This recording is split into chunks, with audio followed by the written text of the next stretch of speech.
Hello ladies and gentlemen, and welcome back to my channel for another 1/3 scale statue unboxing and review video. Now today we are taking a look at something very special indeed. This is none other than my first JND Studios piece. It's Arthur Fleck from the 2019 Joker movie. Now I got mine from toyswonderland.com. Link for that is in the description below. They have 12-month installment plans and a points-based reward system. If you do enjoy seeing Hot Toys reviews and 1/3 scale statue reviews, why not hit that subscribe and bell notification icon so you're notified as soon as a brand new review goes live on the channel. Now, I was not expecting this. Coming from reviewing Queen Studios and Prime 1 pieces, they have a ton of artwork on the box. This one, though, is literally just a black box with a couple of names and logos. It is super classy. It stands out not because it's flashy, but because it's so incredibly simple. It kind of feels like an Apple product. Now, when you get to the unboxing, it is a very special experience.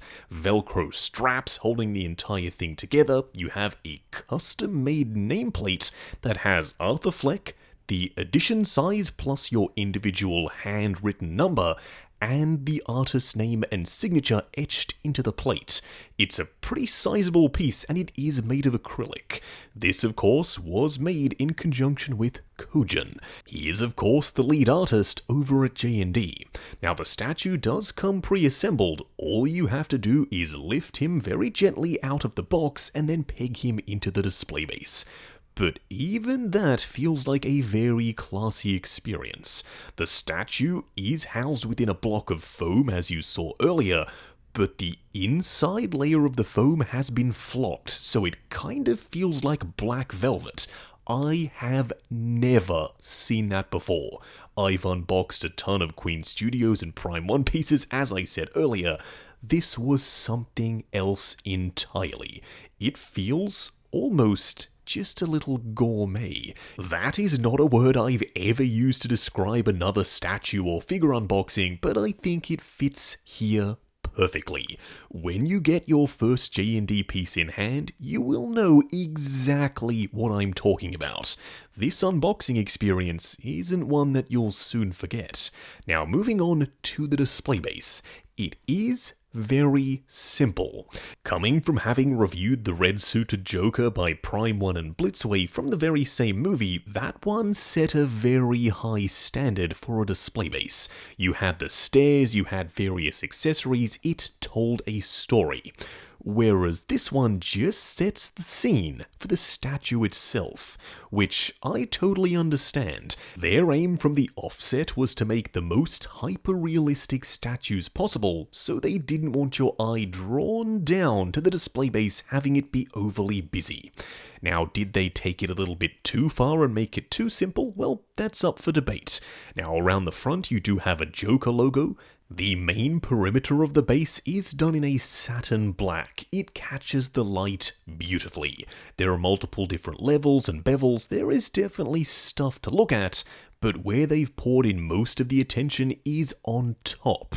You do have what appears to be a wooden flooring. I guess this could be the flooring in his apartment where he and his mum live. There is a ton of wood grain, there are scratches, there is texture galore. It's also painted really nicely. There is a base layer of brown, then down in the crevices a much lighter wash, so it does bring out all of that sculpted in texture.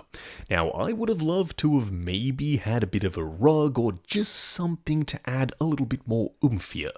But don't get me wrong, I totally understand why they didn't. Now, as for Arthur's shoes, they look awesome. They are fully sculpted as compared to the rest of his outfit, which is all fabric, and I have no problems with that. They do a suitable enough job of looking like leather. They are a touch glossy, especially when you have lights pointing directly at them, but that doesn't really bother me. You do have the white socks underneath his pants, and some real laces up the front. But other than that, they are relatively straightforward, just some brown leather shoes. Now coming up to the pants, they're a dark navy with a red pinstripe. I did go back and check, and yes, of course, JND got this 100% bang on. I have no complaints whatsoever with how they've done the pants. And as I said just before, they are, of course, all fabric. They do hug the body very tightly. That's one thing that I think they absolutely had to nail, the body shape and size. Because usually in a shrunk down scale, when you put fabric clothes over the top of a body, it can look a little bit big and bulky. But they managed to slim down that fabric as much as possible for 1/3 scale, so number one, it drapes beautifully, but number two, there is no issue with bagginess. What we are going to do now though is get all of his accessories out here and take a closer look at everything he comes with. Here we have all the parts and pieces. Now most of these accessories are meant to be held in his hands, and I will show you what that looks like in just a second. He does come with 2 different brown paper bags. The bigger of the 2 does come pre-distressed. You don't have to do any of this wrinkling. Now this isn't sculpted, this is literally brown paper. You do have all of the accurate details on the inside and around the handles, and yes, you can store stuff in the bag, which I'm pretty sure is what you're supposed to do. The smaller of the 2 is exactly that, a smaller brown paper bag. This one, however, isn't pre-wrinkled, it's 100% pristine. I do like the texture on the surface, and yes, you can store stuff in here as well. Supposedly, you are meant to store the bullets inside this bag, and then pop this one inside the bigger one. Although I personally have different ideas on how I'm going to use this with my statue. Speaking of the bullets, you do get 5 of them, and they are made of real metal. They do come in this little tray, so fingers crossed they won't be rattling around inside the box, but the detail is absolutely extraordinary. For something as small as this is, there is even a subtle wash down in the crevices, a more copper-colored tip for the front, and even the striking point on the back of the bullet. Now, as I said, these are apparently supposed to be stored inside that paper bag, but once again, I have a slightly different idea. Something that we did get with the Prime 1 statue is his condition card. It says, "Forgive my laughter, I have a condition," more on back, and then the full details on the other side. Quite interestingly, compared to the Prime 1 version, it's a lot larger. It's also a lot more yellowed. Now, the detail is pretty much exactly the same. Which one do I prefer? Well, to be totally honest, I don't really have a preference. Technically, you can get either statue to hold either of these cards. If you have both statues, I'm pretty sure you can pick and choose which one you want to go with. The other piece that we got with the Prime 1 statue is the revolver, except this time it's made of real metal. The hammer unfortunately can't move, but you can rotate this middle section. It can't open so you can put the bullets inside, but because it's made of real metal, it actually feels convincingly like a shrunk down revolver, as compared to the Prime 1 version, which is slightly larger and entirely made of plastic. Now, this one does have the working hammer section, it also rotates in the middle. It's once again going to be down to personal preference which one you prefer. Which one is more accurate to the movie? In my mind's eye, when I picture the gun from the film, it looks a lot more like the one that comes with the JND statue. What we are going to do now, though, is get the statue itself out here and take a closer look. Because most of his accessories are modular, you can pretty much display them however you'd like. I've seen some people put the gun on the display base or do something like this. I love having the shopping bag tipped over as though the bullets have literally just spilled out on the base. Because the base is so simple, this just makes it a little bit more interesting to look at least in my opinion. Now, you can simply wedge the gun in his hand. It is silicone. Just be careful and make sure it's wedged in all the way. The same thing can be said for the shopping bag. In the Joker movie, Joaquin Phoenix was playing, of course, Arthur Fleck, and he is a left-handed character. Whereas, interestingly enough, Joaquin Phoenix is right-handed, so he was using his non-dominant hand in this movie. A little bit of a factoid for you. So yes, I do have the gun in his left hand. In my opinion, it fits a little bit better in the right hand, but according to all of the promo images and the movie itself, this is how he's supposed to be displayed. Now, the hands themselves are absolutely stunning. Because they are silicone and they do have paint over the top, the detail is exceptional. There is vein work, there is texture on the skin, you can see the creasing on the knuckles, and as you saw a moment ago, the hands are actually squishy and flexible, which is something that you really do need to experience in person. It is almost slightly creepy. Now, panning up to his upper torso, he is of course wearing the brown/tan jacket, the red sweater, and the white shirt. This combo is multiple layers. This also ran the risk of looking slightly too big, but it doesn't. It also hugs the body perfectly. It's slightly shrunken down, I feel, so it sits really tight. The zipper does appear to be real, but I don't think you'd be able to zip that up comfortably just because of how tight the jacket fits. But they really did have to do that. Joaquin Phoenix lost a ton of weight for this performance, so to me this all makes perfect sense. I love the different textures at play here with the jumper and also the jacket being slightly wrinkled out of the box. You can tell that this isn't a pristine outfit. This has been worn a bunch of times by Arthur. Now you will have to potentially futz around with the outfit out of the box. Those little drawstrings can tend to fly away and the collar can sit up rather high. I like to tuck it in underneath the vest. It keeps it in place and it frames the neck, because of course there is a ton of detail up there.